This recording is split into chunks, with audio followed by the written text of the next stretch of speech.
Siamo sul terreno di gioco del campo Frogheri di Nuoro, il mitico quadrivio dove gioca la Nuorese con un altro mito della Nuorese, ovvero Emerson Ramos Borges, difensore centrale dei Verdi Azzurri, una persona che non ha bisogno di presentazione, un grande amico di 131, Puma, soprannominato ovviamente Puma. Siamo qua per fare un bilancio, un racconto di questa incredibile stagione, l'ennesima della tua carriera, l'ennesima con una vittoria importante.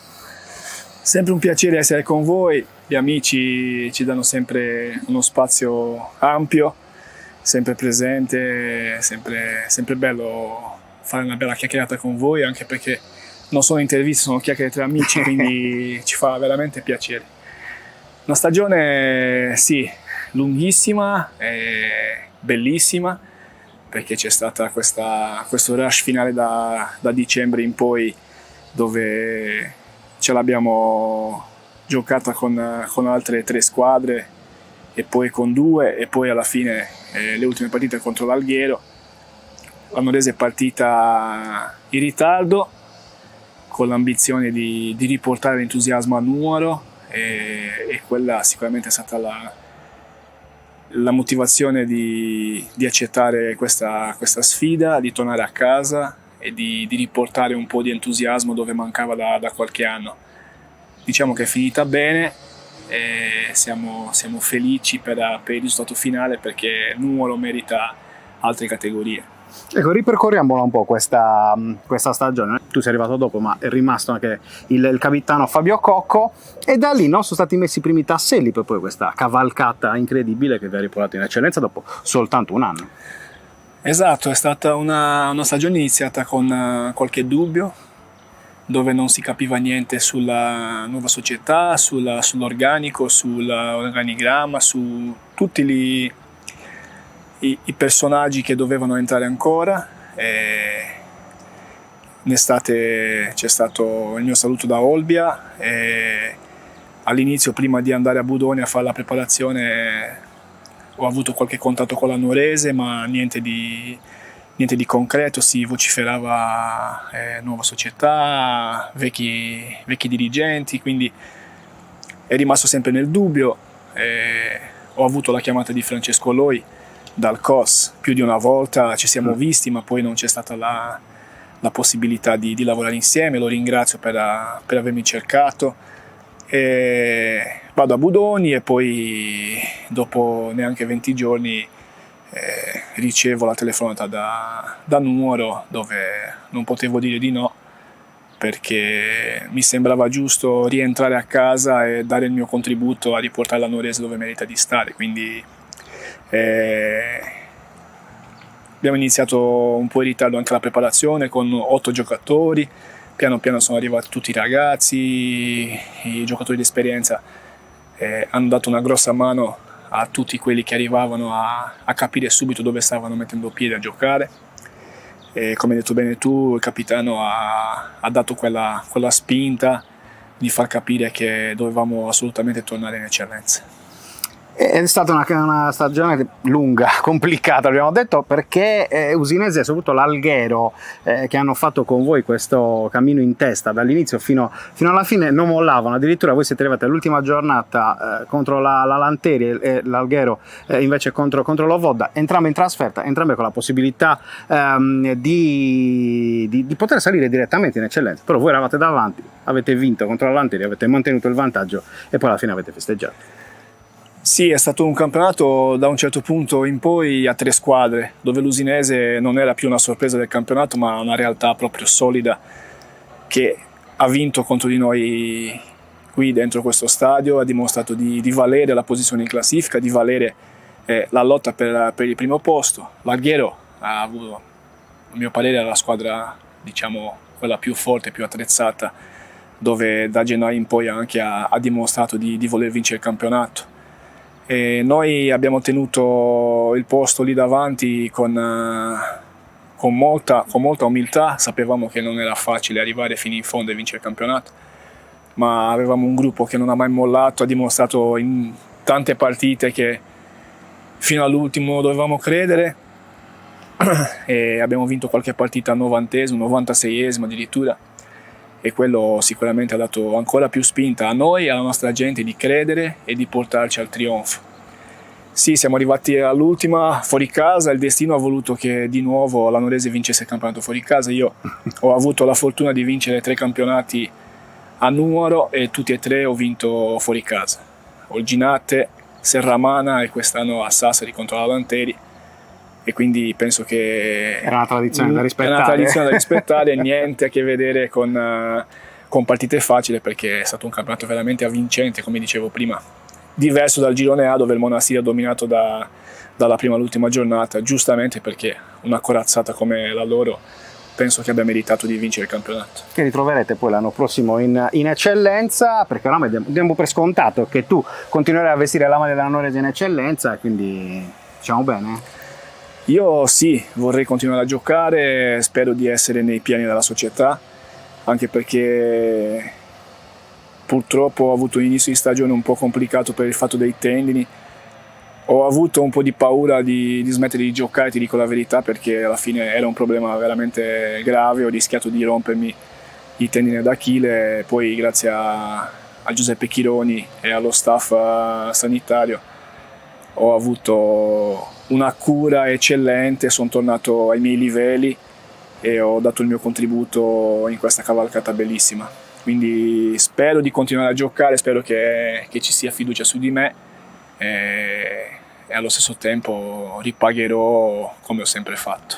No, l'altra domanda che mi viene da fare, perché tu hai raccontato un po' quella che è stata anche la tua stagione, la domanda è: chi te l'ha fatto fare di fare il salto dalla Serie C alla promozione, al di là poi della micro parentesi Budoni in Serie D? Però effettivamente è un salto verso il basso, veramente chi te l'ha fatto fare? Guarda, ti dico la verità, porto rispetto per tutte le società calcistiche che ci sono nel panorama nazionale, ma fare un salto dalla Serie C in promozione in un'altra società non sarei mai andato.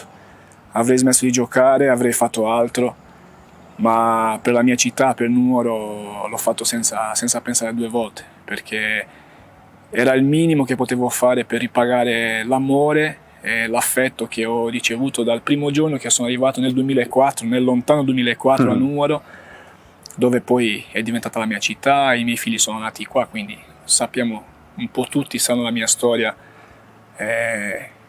con la Nuorese, ma soprattutto con Nuoro. Io quando i 3 anni che ho fatto a Olbia, ho viaggiato 3 anni da Nuoro a Olbia per fare gli allenamenti, per giocare le partite, perché ho deciso di stare qua e di vivere, di riportare la famiglia a stare insieme ai parenti, agli amici e alla città che mi ha dato tantissimo.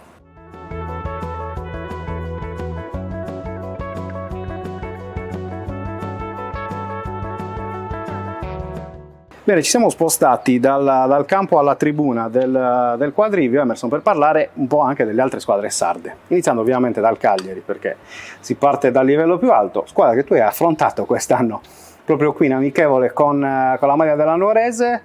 Un giudizio su quella che è ancora la stagione del Cagliari, perché ricordiamo, i ragazzi di Ranesi stanno giocando la salvezza, con la partita di Sassuolo questo fine settimana che sarà decisiva.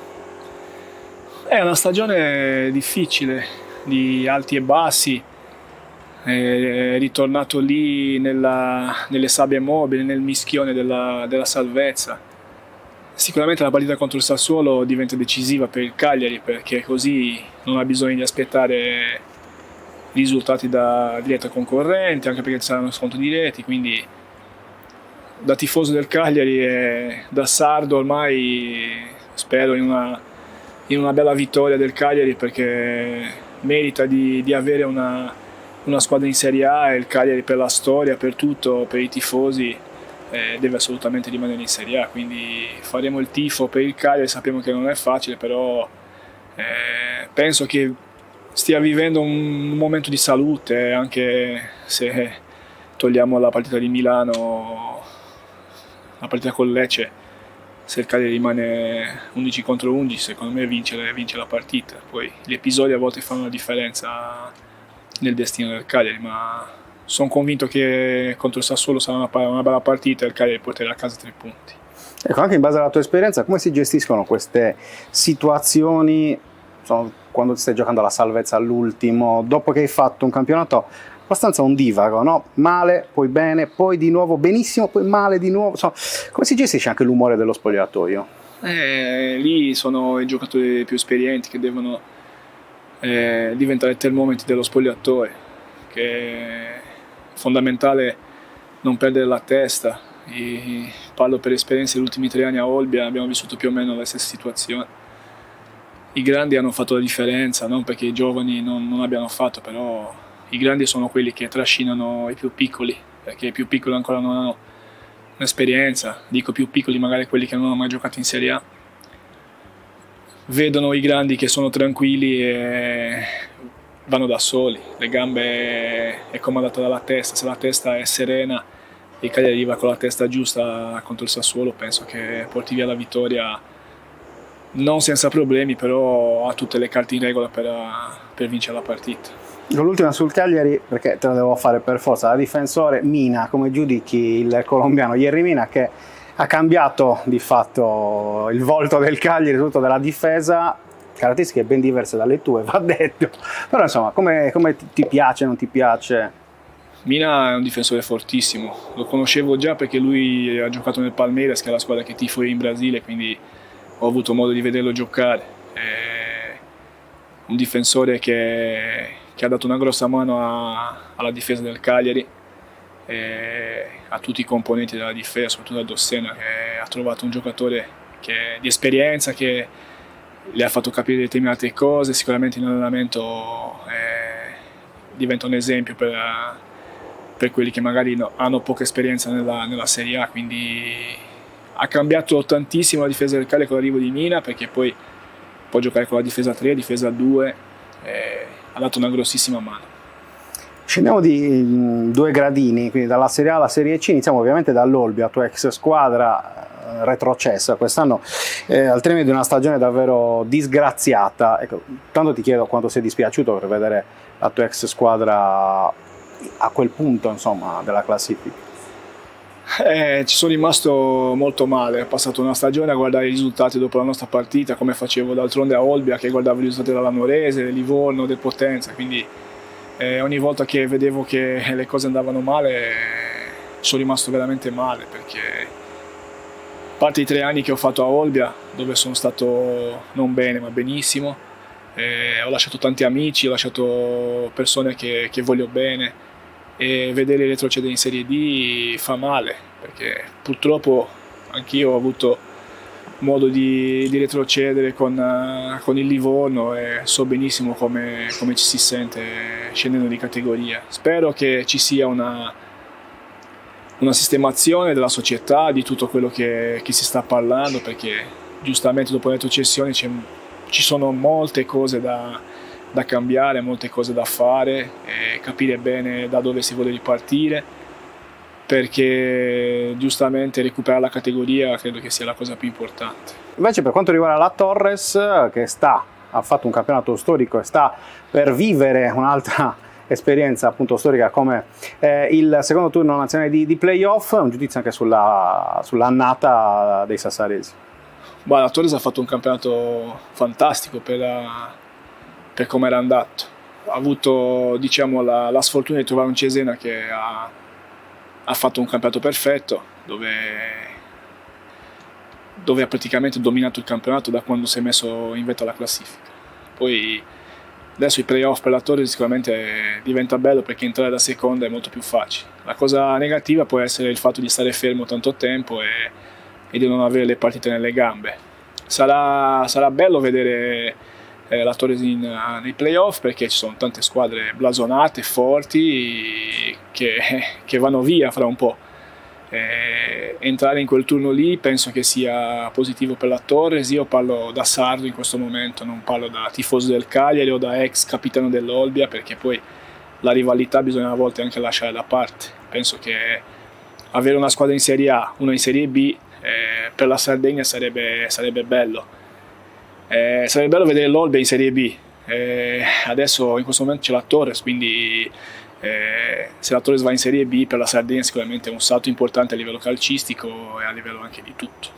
Farebbe bene sicuramente al movimento. Farebbe bene al movimento calcistico, al movimento della Sardegna, quindi noi dobbiamo pensare alla Sardegna, non dobbiamo pensare alla rivalità che porta solo a cose negative. Certo, lo sfottò ci sta perché alla fine si va in campo anche per quello, le tifoserie, però alla fine bisogna anche vedere la realtà dei fatti. La Sardegna purtroppo non vive un bellissimo momento diciamo in generale, quindi il calcio può portare un po' di entusiasmo, un po' di cose belle per noi. Il prodotto di Sardegna è automatico, sembra quasi un assist, uno dei tuoi tanti assist ai compagni, parlare di nazionale sarda, perché tu sei insomma, uno dei leader di questo gruppo. Non ci sarai alla Corsica Cup perché insomma, come tanti è un periodo un po' particolare, però ecco, un giudizio anche su quella che può essere questa nuova avventura per la squadra allenata da Vittorio Pugeddu. Ricordiamo, tu c'eri contro la Corsica a Olbia, stavolta è la Sardegna che va a giocare in Corsica rendendo la visita, chissà, poi magari senza Covid questa cosa sarebbe successa anche prima. Ecco, quali sono secondo te le aspettative di questo bel torneo? Ma io vedo aspettative positive, anche perché ci sono tanti ragazzi che sono stati convocati che non erano mai stati nel gruppo, tanti giovani, e poi il mister saprà gestire bene la situazione. È un movimento che lo dobbiamo portare avanti, perché la Sardegna merita di avere la nazionale, visto i tanti giocatori, tante possibilità che abbiamo. Purtroppo il momento tra playoff, vittorie di campionato, il lungo periodo in Corsica ha anche bloccato un po' di ragazzi che volevano andare, che è il mio caso, che purtroppo con l'impegno familiare non posso essere presente, però col cuore sarò lì con i ragazzi, farò il tifo per loro e sono sicuro che faranno bene, perché onoreranno la nostra Sardegna e cercheremo di ridare la sconfitta subita a Olbia ai calci di rigore. Di vendicare la sconfitta di 2 anni fa. No, in chiusura ti chiedo chiaramente una domanda su quello che è stata la tua stagione, la vostra stagione, quella della Nuorese, ma in generale un po' sul campionato di promozione. Qualche compagno di squadra, qualche avversario, qualche giocatore che ti ha particolarmente colpito in questa stagione? Possibilmente giovani, così. Guarda, ci sono stati tanti ragazzi giovani di prospettiva in questo campionato. Uno che mi ha colpito particolarmente è il figlio di Fini, che giocava allo Stintino, che poi in un certo periodo è andato in Ecuador col papà per giocare lì. Mi ha colpito nella partita contro di loro lì, in casa loro. E ci sono tanti giocatori bravi, tanti giovani che si stanno mettendo in evidenza. La Nuorese sta facendo un lavoro bello, perché sta riportando i ragazzi nuoresi giovani in prima squadra, sta creando di nuovo il settore giovanile, quindi quello è un passo che bisogna essere fatto da tutte le società, un investimento che vale per il futuro ed è sicuramente una risorsa per le società. Abbiamo un giocatore che, se porta avanti le passioni del calcio, se vorrà dimostrare che si può confrontare con le altre categorie, abbiamo Alessio De Multas, che è un ragazzo del 2005, è veramente forte, è un ragazzo che può fare bene. Poi sappiamo bene che nel calcio a volte si può pensare che uno possa fare bene, ma poi ci sono tante componenti che ti portano a diventare calciatore professionista. Ma lui ne ha tutte queste componenti per diventarlo. Io ho cercato di aiutarlo in questo periodo che sono stato con lui, sperando che per la sua felicità e per la sua carriera possa fare il salto di categoria al più breve possibile.